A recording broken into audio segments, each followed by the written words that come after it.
tous, je reçois sur ce plateau Jean-Baptiste Vallée, bonjour. Bonjour. Vous avez rejoint le pôle Paris Alternance en 2009 en tant que directeur des MBA spécialisés. Et Nicolas Stalin, bonjour. Bonjour. Alors vous avez rejoint pôle Paris Alternance en 2008 en tant que directeur des études de PPA, programme Grande École. Alors une précision peut-être avant de commencer, le pôle Paris Alternance fait partie du réseau des grandes écoles spécialisées qui regroupe 6 établissements à Paris et qui offre donc un certain nombre de synergies. Première question de Jean, quelles sont les filières proposées par PPA? Nicolas Stalin.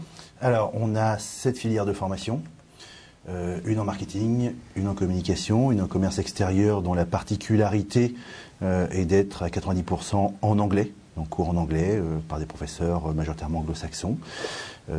4 autres filières ont trait à l'expertise comptable, à la gestion des ressources humaines, à la finance de marché et à la gestion de patrimoine, qui marche bien malgré la crise dont on peut potentiellement entendre parler. Et toutes les filières marchent aussi bien l'une que l'autre et sont autant demandées? Alors, on va dire autant demandées, non, puisqu'on a une grosse demande autour du marketing et de la communication. Par contre, c'est vrai qu'en termes d'intérêt et de demandes d'entreprise, on a un peu inversé la proportion, puisqu'on a 100% d'embauche en gestion de patrimoine, en finance de marché, en gestion des ressources humaines. Un petit peu moins, on a 80% de taux de placement sur le marketing, communication, et 100% par contre sur le commerce extérieur, puisque les entreprises françaises demandent énormément de gens qui sont aujourd'hui bilingues, français-anglais minimum. Jean-Baptiste Vallée, c'est le même accueil pour les MBA? C'est le même accueil pour les MBA. La seule chose qu'on va retrouver, c'est on est en Bac+5, on est très très proche de l'employabilité finale, et donc on va axer nos formations spécifiquement sur cette employabilité. Enfin, c'est la même chose d'ailleurs chez PPA, hein, mais l'objectif c'est de dire aux étudiants avant, attention, peut-être sur cette telle et telle formation, il y aura peut-être moins d'emplois in fine que si vous choisissez d'autres formations. Alors, la grande spécificité de votre école, c'est donc l'alternance. Quels sont, je dirais, les atouts et les contraintes? Alors, on n'est effectivement qu'une école en alternance. Les contraintes, ça nécessite beaucoup d'organisation, puisqu'un élève en fait a 2 entités, une entreprise qui l'embauche et qui va lui payer sa formation, et qui va être majoritairement, je dirais, 15 jours dans l'entreprise, une semaine en cours. Des questions donc d'organisation, de qualité de communication, puisqu'il va être rapidement immergé dans l'entreprise, une résistance au stress, résistance à la fatigue. Ça, c'est des atouts nécessaires pour l'élève, qui sont peut-être des contraintes. C'est de savoir gérer son emploi du temps, puisque on part 2 semaines d'entreprise, mais pendant ce temps-là, on a encore des révisions à faire, on a des projets à mener pour l'école. Et quand on revient dans l'école, de temps en temps, on ne peut pas oublier l'entreprise qui reste en contact. Donc c'est être branché en permanence sur ces 2 entités-là. À quel moment on peut intégrer le programme Grande École? Alors on peut intégrer le programme Grande École à tout niveau. C'est-à-dire dès un bac, on peut rentrer au sein de l'école avec un bac+1, un bac+2, un bac+3, un bac+4, un bac+5 en fonction. Par contre, la nécessité, c'est d'avoir l'année antérieure validée pour rentrer dans l'année supérieure. Donc vous ne pouvez rentrer en bac+3 que si vous avez validé votre bac+2, quel qu'il soit par ailleurs. Et quand on rentre en MBA, à partir du bac+4? Voilà, il va y avoir un bac+4 ou une validation de l'acquis professionnel. Donc après un certain nombre d'années en entreprise, possiblement, on a possibilité de jauger que l'expérience est suffisante pour intégrer le MBA. Mais grosso modo, c'est d'abord et avant tout des bac+4. Et à l'intérieur de ces bac+4-là, on va être assez sélectif sur la capacité pour un étudiant qui aura fait des études X de s'intégrer dans le MBA Y. Je prends un exemple très simple. Un étudiant qui aura fait de l'anglais ne pourra pas, from scratch, intégrer un MBA finance. Tout simplement parce que ses acquis précédents ne lui permettront pas de suivre le cursus d'un MBA financier. Donc on peut l'intégrer après PPA, le MBA, ou on peut le faire en formation continue? Non, les MBA, en fait, vous allez pouvoir les suivre après une 4e année en faculté, après une 4e année en école de commerce, en école spécialisée. Évidemment, chez PPA, c'est tout à fait possible. Tout à fait. Mais dans l'idée, on va quand même regarder, être assez sélectif sur les gens qui vont pouvoir s'intégrer dans ces masters. Alors, Arnaud demande quel type de contrat en alternance vous proposez et quels sont les différents avantages? Alors, on a 3 typologies de statuts. On ne va pas parler de contrat, on va parler de statut. Il y en a 2 qui sont effectivement des statuts de salariés. On a le contrat de professionnalisation. C'est un contrat d'alternance. La personne est avant tout salariée de l'entreprise. Elle va consacrer 25% de son temps total de travail à être dans une école. La 2e typologie de contrat, qu'on a plus pour des premières, deuxième, troisième années en marketing et en informatique, géré par nos confrères de l'ESGI, c'est les contrats d'apprentissage. C'est aussi un contrat de travail, la personne est aussi salariée de l'entreprise. Dans les deux cas de ces contrats, la formation est payée par l'entreprise. Et en plus, l'élève touche une rémunération, fonction de son âge, et qui est un pourcentage du SMIC. Pour des entreprises qui n'ont pas... Ça correspond à combien à peu près? Alors c'est extrêmement variable, on va entre 40 et 60% du SMIC, ce sont des minimums, c'est-à-dire que l'entreprise peut tout à fait donner plus que ce minimum légal, mais c'est un minimum légal défini par la loi. On a une troisième possibilité qui sont pour des entreprises qui n'ont pas assez cotisé pour payer cette formation-là, ou pour un certain nombre d'élèves qui ont des cartes de séjour ne permettant pas de travailler, qui sont des conventions de stage d'alternance, mais là du coup l'entreprise paye sur ses fonds propres la scolarité de l'élève. L'élève est du coup étudiant, il a une carte étudiant et il touche une indemnité. Alors c'est en général le classique 30% du SMIC, mais encore une fois c'est un minimum. C'est-à-dire qu'on a des élèves qui ont parfois 1000, 1500, 2000 euros au titre d'indemnité de stage, parce qu'aujourd'hui les postes qu'on propose à nos élèves sont des vraies fonctions, ce n'est pas des postes d'observation. En contrepartie, est-ce que l'entreprise a un droit sur ses élèves ? Est-ce que l'entreprise a un droit? Déjà, l'entreprise a tout intérêt à prendre des étudiants en alternance parce que d'une certaine manière, il les fidélise pendant X temps. Je prends le cas des MBA, il va les fidéliser pendant 15 mois. Donc pendant 15 mois, il va avoir une ressource qui aura déjà eu des expériences professionnelles précédentes, des ressources qui sont spécialisées et surtout des ressources qu'il va pouvoir intégrer à l'intérieur de sa structure avec la garantie de pouvoir travailler sur un moyen terme avec cet étudiant. Donc il y a un vrai avantage. Est-ce qu'il le garde après? Quelle est la proportion d'élèves gardés par l'entreprise? Alors, tout ça va être totalement variable en fonction des fluctuations macroéconomiques, mais il est évident que quand on est sur un cycle très favorable, on va avoir des taux qui vont dépasser les 80%. Quand on va avoir là, ce qui est le cas en ce moment, des fortes variations sur le marché de l'emploi, eh bien, ces taux vont évidemment baisser. Alors, je sors de la fac d'économie, c'est Matt qui nous écrit. Est-ce que je peux intégrer facilement votre école, par exemple PPA? Alors, dans l'absolu comme ça, oui, je vais répondre.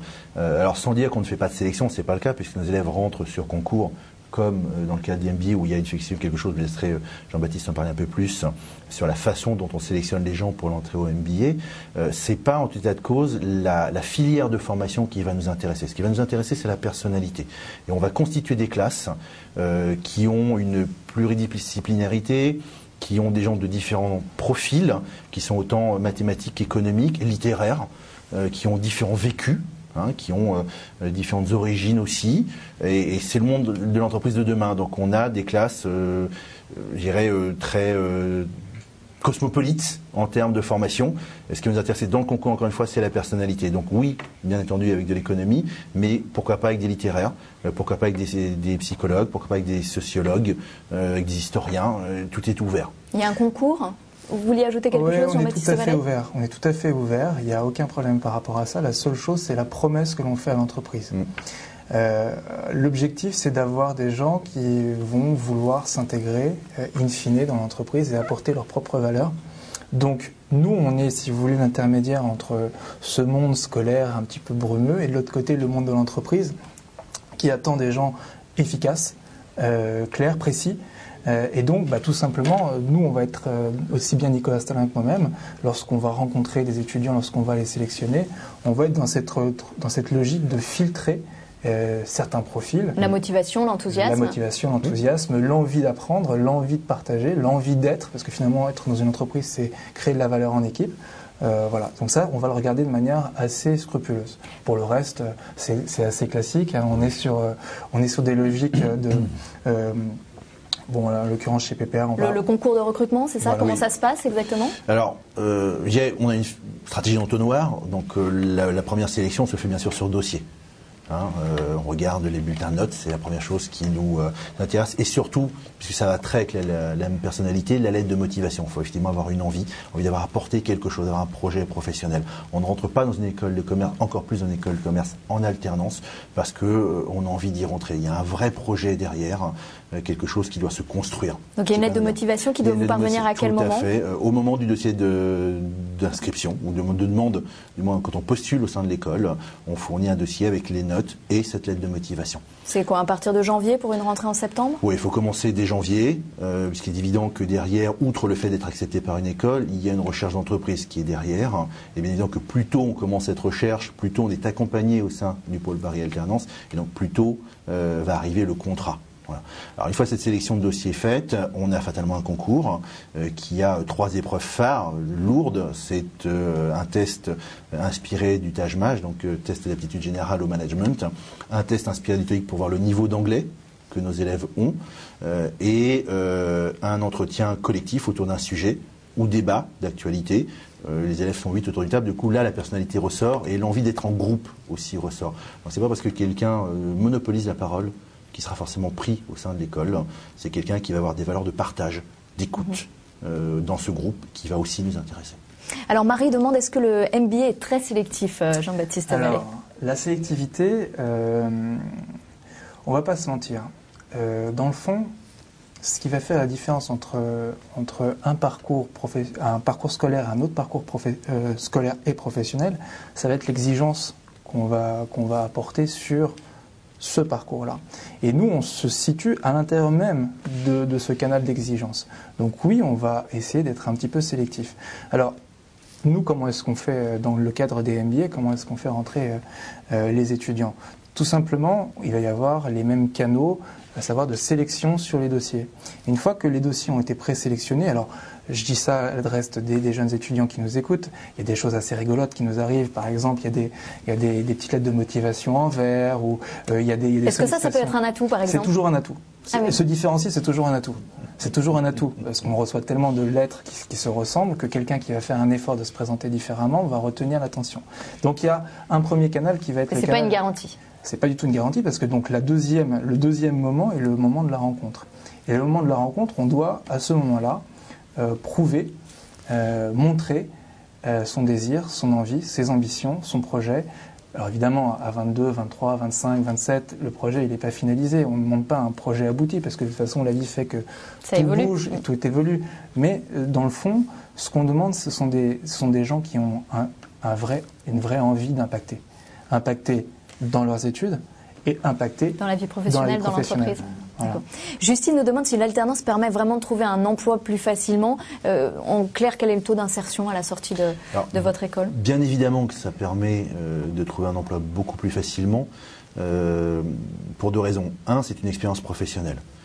Quand on est dans le cadre d'alternance, l'entreprise a tout intérêt, comme disait monsieur Jean-Baptiste Vallée à côté de moi, à prendre des alternances. C'est un investissement. C'est un investissement dans les compétences à venir. C'est le futur, c'est les futures compétences de l'entreprise. Donc elle a tout intérêt par ailleurs du coup à engager l'élève dans différents projets pour le faire travailler. Donc c'est une expérience professionnelle. À la sortie d'une expérience d'alternance, que ce soit d'une année, 2 années, 3 années, encore plus sur 5 ans, l'élève n'est plus jeune diplômé. Il est junior. Donc il a un CV qui dépasse ce côté jeune diplômé en disant je cherche une première expérience, il vient rechercher quelque chose qui est un complément. Alors bien souvent, c'est une moyenne, elle vaut ce qu'elle vaut, on est entre 80 et 85% de taux d'insertion et d'embauche par les entreprises qui sont venues nous voir. Donc je parle vraiment d'investissement, c'est qu'une entreprise qui consacre 2 ans à prendre un élève, ou 3 ans à prendre un élève si elle le prend à la sortie d'un bachelor, bac plus 3, elle a tout intérêt à le conserver. Elle a fait un effort de formation, elle l'a intégré, elle a fait participer à des projets, elle a tout intérêt à le conserver. Donc l'élève fait encore 2, 3, 4, 5 ans dans l'entreprise avant de changer. Donc on est ça. Il y a différentes filières, je disais tout à l'heure la gestion de patrimoine, même si aujourd'hui il y a la crise financière, la gestion de patrimoine, moi j'ai récurremment des cabinets de gestion de patrimoine qui viennent sonner à la porte en disant on veut vos élèves, alors qu'ils sont déjà placés. Donc ça va dans les 2 sens. Et il y a un réseau de partenaires d'entreprises? Oui. On a entre 1500 et 1800 entreprises. Alors on ne peut pas vraiment parler de partenariat, parce que partenariat dirait qu'on a signé quelque chose. On a des grands comptes, on a des gens avec lesquels on travaille très régulièrement. C'est vraiment un partenariat de travail entre des entreprises et l'école. Mais partenariat voulant dire qu'obligatoirement on prend un élève, quelle que soit la situation, ne satisfait pas. S'il ne se passe rien dans l'entreprise, il n'est pas intéressant d'avoir une alternance. Donc on a une grosse cellule de prospection qui amène les contrats. Et est-ce qu'il y a le même taux d'insertion pour les MBA? Le même accueil par les entreprises? Le même accueil. Alors nous, il y a une spécificité dans notre système de diplomation, parce qu'il faut quand même en parler auprès des jeunes étudiants.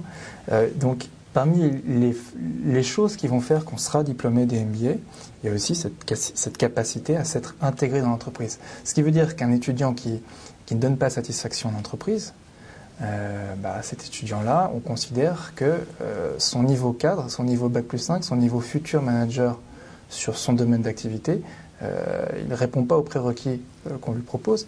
Et donc, évidemment, sa diplomation sera évidemment, si ce n'est remise en question, en tout cas, on aura l'occasion d'en discuter avec lui. La journée, disons. La journée, voilà. Est-ce que vous avez une spécificité, notamment dans le commerce ? Non. C'est-à-dire qu'on a essayé de préparer nos élèves à une palette de métiers. Prenons l'exemple de la palette métier marketing. On n'a pas préparé quelqu'un qui fait que du marketing du luxe ou que du marketing hôtelier. Ce sont des spécificités que l'on intègre dans nos cours, mais nos élèves ont en fait un tronc commun de matières. Donc ils ont de la promotion des ventes, on n'est pas parlé de chef de produit. Donc ils ont des compétences métiers, ils ont des métiers et des spécificités. Notre innovation cette année, c'est que les élèves ont aussi la possibilité d'individualiser leur parcours par le choix de matières qui sont en rapport avec leur formation. Donc je fais du marketing, je prends une petite formation de marketing du luxe, une spécialisation importante dans l'e-business, ou alors je décide d'avoir une culture générale et je prends par exemple culture de l'art ou des domaines de programmation de type Mais par exemple, vous êtes une école de commerce en alternance. Oui. Et ça, c'est très rare. On est les seuls, au jour d'aujourd'hui, on est la seule école de commerce en alternance de France aujourd'hui. Donc ça veut dire que vous offrez des formations qui sont quand même très rares et qui permettent aux étudiants d'avoir des débouchés différents. Alors débouchés différents non, puisqu'on prépare au même débouché que les écoles de commerce classiques. C'est un rythme différent, c'est un mode de fonctionnement différent, c'est un axe vers une professionnalisation, c'est-à-dire qu'on les prépare à des métiers. On n'est pas pour faire de la formation pour de la formation, on est là pour notre métier, je tendance à dire, c'est de les aider à trouver un emploi à la fin de l'école. C'est pas de faire de la formation. C'est un biais, mais ce n'est pas que ça. Les biais vont être un petit peu structurés de manière différente, puisque nous, on arrive in fine de leur formation, on va dire scolaire, sauf ceux qui veulent devenir doctorants, mais ça c'est notre histoire. Et donc, on va en effet proposer des spécialisations par grand domaine d'activité. Je prends un exemple. Quand on va faire du marketing, on va pouvoir prendre un canal marketing, tourisme et hôtellerie, un canal marketing international de la mode, un canal e-business, un canal marketing management. Donc l'idée, c'est qu'on va essayer, in fine, d'accélérer leur capacité à rentrer sur le marché, donc le marché qu'ils auront choisi, en leur donnant les prérequis de compréhension de ces marchés-là. Et vous accompagnez vraiment les élèves dans la recherche d'une entreprise. C'est une question d'Élodie qui s'inquiète effectivement si elle ne trouve pas l'entreprise. Vous êtes quand même là en soutien ? Alors, chaque école du groupe GES, chaque niveau scolaire du groupe GES a un conseiller spécialisé sur la recherche d'entreprise qui va coacher les étudiants et les amener à transformer leur CV, leur manière de se présenter et leur faire part d'offres. Nicolas Stein vous parlait du nombre d'entreprises qui étaient en relation avec le réseau GES. Donc, on va faire part aux étudiants de ces offres-là et leur proposer de rencontrer les personnes d'entreprise. Après, voilà, c'est déjà beaucoup, c'est déjà pas mal. Après, c'est quand même une personne qui va se présenter devant un manager et qui va devoir se vendre. Et là, on ne peut pas substituer aux personnes. Quel est le profil des enseignants ? Alors, on a à peu près une proportion qui va faire 60% aujourd'hui de professionnels qui viennent parler de leur métier ou des compétences métiers qu'ils ont. Donc ce sont des consultants d'entreprise, grandes sociétés, de PME, des cadres d'entreprise aujourd'hui. Moi j'ai un professeur qui vient d'Auxerre, qui travaille dans une grande société pour parler du marketing européen, il le fait en français et en anglais. Et 40% sont des professeurs Bac+5 docteurs. Alors pourquoi ces gens-là ?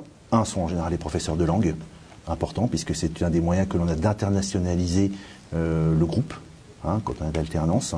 La deuxième chose, c'est qu'on a aussi du coup des gens qui sont formateurs en droit et nos élèves sont formés dans une logique préventive. Je tiens beaucoup au fait qu'on forme les élèves dans une logique préventive, c'est-à-dire utiliser la loi et ne pas se dire mince, j'ai fait une bêtise et je vais devant un tribunal. Alors certes, ils l'ont, c'est pas pour leur faire peur, mais ça fait partie de la vie professionnelle. Mais on est plutôt dans une logique préventive du droit. Donc quel est le droit, quelle est la loi et qu'est-ce que je dois respecter ? Xavier voudrait savoir si une formation par alternance est aussi valorisée par les entreprises qu'une formation en école de commerce classique. Alors, il est évident, il faut se mettre à la place des personnes en entreprise. Une personne qui est en entreprise et qui va recevoir un CV où il est mentionné que pendant 15 mois, une personne a été immergée sur un poste particulier avec une fonction particulière et que tout ça s'est très bien passé, il est évident que cette personne sur un marché vaudra, entre guillemets, plus qu'une personne qui a fait des petits stages. Quand on a 2 CV, vous voulez dire? Quand on a 2 CV. Il faut être très clair. Ce qui va faire la différence sur le marché du travail, c'est la capacité sur laquelle on va pouvoir prouver sa valeur. Les études en alternance, je suis bien placé pour en parler parce que je n'ai pas fait d'études en alternance, sont là pour montrer, non mais c'est vrai, sont là pour montrer la valeur réelle qu'on a acquise au bout de 15 mois et bien évidemment l'antériorité qu'on a eue par rapport à cette valeur-là. Donc oui, c'est un vrai plus. Quelle est la rémunération à la sortie quand un élève, un étudiant est embauché? Alors, c'est difficile parce qu'on va être obligé de parler en termes de moyenne, on va être obligé de parler en termes de métiers différents. En moment de crise, le marché du travail a tendance à tirer aussi les salaires vers le bas, c'est évident. Et puis, il va falloir aussi prendre en conjecture un élève qui a fait 5 ans d'alternance et qui donc peut se prévaloir de 5 ans d'expérience professionnelle et qui est peut-être même au-delà d'un jeune diplômé, de quelqu'un ou d'un junior, de quelqu'un qui n'a fait qu'1 an en alternance. Bon. Alors, contrairement à ce que j'ai pas forcément pouvoir donner des chiffres, parce que je pense que ça ne donnera aucune idée à personne. Je voudrais juste simplement rassurer les gens en disant c'est pas parce qu'aujourd'hui on a fait une école en alternance, contrairement à ce qui a pu être cru pendant un certain temps, qu'on a fait un métier manuel et qu'on a un métier sous-coté. Bien évident qu'on n'aura probablement pas les salaires des gens d'HEC, mais parce que, en l'occurrence, c'est une notoriété et une image qui est vendue par des grandes écoles. Néanmoins, c'est pas parce qu'on a fait une école en alternance qu'on a un métier sous-coté. Bien au contraire. On a des niveaux de rémunération qui sont des niveaux de rémunération cadre pour les bacs plus 5, technicien supérieur pour des bacs plus 3, ou cadre aussi, puisqu'aujourd'hui, on peut avec un bac plus 3 être cadre dans une société. Et on est dans les fourchettes naturelles, je dirais, du marché du travail. Jean-Baptiste Vallée, vous direz qu'il y a une revalorisation de la formation en alternance? C'est bien coté pour une entreprise? C'est pas que c'est bien coté, c'est l'avenir. Formation en alternance, c'est l'avenir. Il suffit juste de regarder ce qui se passe sur les marchés européens. Ils sont juste voisins. L'Allemagne, l'Angleterre. Et on se rend compte là que la formation en alternance est bien plus utilisée et bien plus rentrée dans les usages, dans le temps de passage entre la vie scolaire et la vie professionnelle qu'en France. Et donc c'est tout ce qu'essaye de mettre en place l'État, c'est-à-dire tout simplement faciliter cette imprégnation des jeunes. D'ailleurs, vous avez vu le taux de chômage des jeunes, hein, il ne vient pas nulle part. Il vient pas nulle part. Donc de faciliter ce passage très net entre une vie scolaire qui est parfois décorrélée des problématiques d'entreprise et la vie d'entreprise. Donc le message est très clair. Oui, l'alternance. Je vous dis, je suis bien placé pour en parler puisque je n'ai pas fait l'alternance et que j'ai vécu, quand je suis rentré sur le marché du travail, un gap entre ce qu'on m'avait appris et ce que j'avais vu. Donc oui, c'est une extraordinaire opportunité pour les étudiants. Alors Luc demande combien coûte une année scolaire en licence et master. Est-ce que c'est l'entreprise qui prend tout en charge? Alors oui, alors, il y a un coût effectivement de formation, hein, mais qui est par le biais du contrat d'apprentissage ou le contrat de professionnalisation pris en charge par l'entreprise. Alors je ne vais pas entrer dans les mécanismes, les entreprises cotisent un certain nombre de choses obligatoires sur leur masse salariale, ça rentre dans des organismes qui vont nous financer la scolarité de l'élève. Donc pour l'élève en fait, financer sa scolarité c'est zéro. Hormis, et ça ne faut quand même pas l'oublier néanmoins, qu'il y a un certain nombre de frais qui arrivent, comme l'achat d'ouvrages, de calculatrices, et ça, on entend ça oublier en disant études gratuites et payées par l'entreprise, certes, effectivement, mais on a quand même quelques frais d'achat de crayons et compagnie, ça c'est les frais naturels d'enseignement. L'avantage de ces contrats-là, ça veut dire que c'est pas plus cher qu'une faculté? C'est pas plus cher qu'une faculté. Vous avez pas de, si vous êtes salarié, vous cotisez à la sécurité sociale normale, donc pas étudiante. Donc ça, c'est dans vos cotisations. Vous avez une rémunération qui est un pourcentage du SMIC. Donc vous touchez quelque chose de la part de l'entreprise et votre scolarité est payée. Donc c'est une opération financièrement intéressante pour l'élève. Néanmoins, je mets souvent un bémol. On ne peut pas faire un choix d'alternance uniquement sur des critères financiers. Il faut encore avoir la volonté de le faire et se sentir capable.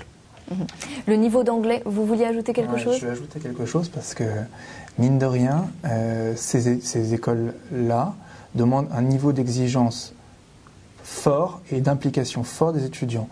Le nombre d'heures qu'on leur demande déjà d'être présent, plus de produire des éléments, fait que, et ça, en complément de ce qu'ils font en entreprise, fait que c'est pas véritablement relié à la notion de dilettantisme. Donc, c'est bien pour ça qu'on regarde bien les étudiants qu'on fait rentrer, c'est parce qu'il y a un impact à avoir au regard de l'ensemble de ces éléments qu'il faut qu'on mette en place. Émilie s'inquiète du niveau d'anglais demandé. Est-ce qu'il faut un score au TOEIC ou au TOEFL? Alors, nous, on demande un score, bien entendu, pour le diplôme, qui est un score du TOEIC qui est 700 points au TOEIC, qui est un niveau, on va dire, à peu près présent dans toutes les écoles de commerce, soyons clairs. L'anglais, c'est extrêmement important. C'est-à-dire, aujourd'hui, dans les annonces, c'est plus anglais souhaité, c'est anglais obligatoire dans toutes les annonces, et ça, quelles que soient les formations. Le côté révélateur, c'est que les experts comptables, qui sont pourtant, on va dire, presque enfermés dans leur bureau, ont imposé dans leur référentiel l'anglais pour valider le diplôme d'expertise comptable. Donc l'anglais est extrêmement nécessaire. Nous, on a la chance d'avoir un parcours à 90% d'anglais qui est celui du commerce extérieur, et j'introduis dans des parcours de type marketing, communication, mais aussi ressources humaines, gestion de patrimoine, au moins un cours par semestre en anglais. Et ça leur apporte beaucoup. Les financiers croient qu'en général, ils vont passer à côté, les gens des ressources humaines vont passer à côté de l'anglais. Non, on a aujourd'hui besoin de l'anglais. Les entreprises françaises recherchent énormément de gens qui soient pas bilingues, mais qui sachent s'exprimer en anglais. Voilà. Et cette année, par ailleurs, on a un beau partenariat avec une université à Londres, et on envoie sur le premier semestre nos élèves de 4e année pour ceux qui le souhaitent. Alors, effectivement, le niveau d'anglais est requis d'un peu plus que 700 points au TOEIC, puisque là, tout est en anglais, avec des cours faits par des professeurs anglo-saxons, mais ils partent un premier semestre en Angleterre, étudier. Après le MBA, il y a beaucoup d'étudiants qui partent travailler à l'étranger ou Alors, qui restent dans l'entreprise. Il y a une vraie demande des entreprises. En fait, le niveau cadre nécessite une vraie maîtrise de minimum une langue étrangère. Et donc, certains étudiants se sentent un petit peu légers sur cette langue étrangère, notamment l'anglais, et vont partir, qui en Australie, qui au Canada, qui aux États-Unis, qui en Angleterre, pendant souvent 6 à 9 mois. Ils reviennent et ils commencent leur Et pendant ce temps-là, entreprise. comment ça se passe avec l'entreprise? Tout simplement, ils ont ou bien demandé un détachement, ou bien ils ont demandé un petit congé, un petit délai de congé. Anaïs voudrait savoir s'il y a une langue vivante, deuxième langue vivante. Oui, qui est obligatoire. Obligatoire. Obligatoire. Qui peut être chinois, alors, on leur donne japonais, le russe, choix de 4 langues, l'espagnol, où on a quand même encore beaucoup de gens qui demandent l'espagnol, le chinois qui monte très fortement. On a un renouveau de l'allemand, étonnamment, mais je pense que l'Europe s'ouvrant vers l'Est, il y a, je dirais peut-être un retour naturel de l'allemand et l'italien. C'est les 4 langues que nos élèves ont au choix de LV2, mais qui est une langue obligatoire. Donc on a imposé 2 langues obligatoires. Alors il y a un message de lanterne chinoise qui dit « Je serais intéressée pour prendre une formation ». Elle a 32 ans. Et l'alternance me paraît le meilleur compromis après avoir travaillé 10 ans. C'est plutôt le MBA qui Alors, est c'est la le bonne MBA, solution. mais il faut quand même prendre ses précautions. C'est possible. C'est possible, mais c'est pas facile. Alors, faut parler vrai. Les entreprises vont être un petit peu suspicieuses sur une personne qui, après quelques années d'expérience professionnelle, va venir vers elles en leur demandant de transformer son parcours professionnel. Et dans ce cadre-là, il n'est pas évident du tout qu'elles acceptent le mode d'alternance avec ces personnes. Mais ceci dit, pour être totalement clair, dans le MBA, chaque année, on a des personnes qui veulent vivre une seconde vie professionnelle qui s'inscrivent et qui suivent leur étude. Mais ce n'est pas une majorité. Est-ce que Pôle Paris Alternance propose des journées portes ouvertes? Régulièrement. On a des soirées portes ouvertes, on a des samedis portes ouvertes qu'on retrouve régulièrement sur notre site. Donc il y a toutes les dates à disposition sur le site du Pôle Paris Alternance. Alors, avant de conclure, un mot chacun pour donner envie d'aller à Pôle Paris Alternance et de vous suivre. Non, mais tout simplement sur les MBA, il n'y a pas, il n'y a pas photo. Le taux d'employabilité d'un étudiant qui aura fait de l'alternance, un bac plus 5, qui en plus aura validé son niveau d'anglais et sa maîtrise d'un poste en entreprise sera évidemment bien plus forte qu'un étudiant qui viendra d'un horizon totalement scolaire ou universitaire sans avoir pratiqué quelque chose. J'ajoute une dernière chose, c'est que dans le MBA, là en l'occurrence c'est la philosophie du MBA, 95% des profs sont évidemment bac plus 5, mais sont tous en place professionnelle. Donc l'apport de leur expérience est évidemment bénéfique pour l'étudiant qui, à terme, envisage d'avoir un parcours de cadre en entreprise. Qui dit cadre dit progression. Voilà. Nicolas Stalin. Alors, je rejoins effectivement ce que dit Jean-Baptiste. Pour celui qui veut qui veut être cadre demain, il y a tout intérêt aujourd'hui à intégrer un parcours en alternance. Alors, le pôle Paris Alternance, sa caractéristique principale, c'est de répondre à la demande en besoin de compétences de l'entreprise. Donc, c'est l'entreprise qui va guider, moi, ma pédagogie. Donc, je réponds aux demandes de l'entreprise. Demain, on parle beaucoup de mobilité aujourd'hui sur les smartphones, ce genre de choses. Moi, ça fait quand même 3 ans qu'aujourd'hui, je fais des cours de mobilité. Donc, on anticipe fortement les besoins en compétences d'entreprise, on favorise l'employabilité et beaucoup de nos projets aujourd'hui sont pour le compte de véritables entreprises. On fait des études de marché pour les entreprises en réel, donc les étudiants doivent soutenir leurs projets, ces entreprises qui notent le résultat. On fait de l'événementiel pour le compte d'entreprise, les élèves ont des créations d'entreprises à mener, donc pour ceux qui veulent se lancer dans la création d'entreprise, ils en ont la possibilité avec des accompagnements. Il y a la possibilité d'individualiser ses parcours, de partir effectivement à Londres, d'avoir un bon niveau d'anglais et de langue au quotidien. Voilà. Donc on n'est pas en formation pour la formation, on est axé sur le marché du travail. Nicolas Stalin, merci, directeur des études de PPA, merci programme Grande École. Jean-Baptiste Vallet, merci, directeur des MBA spécialisés.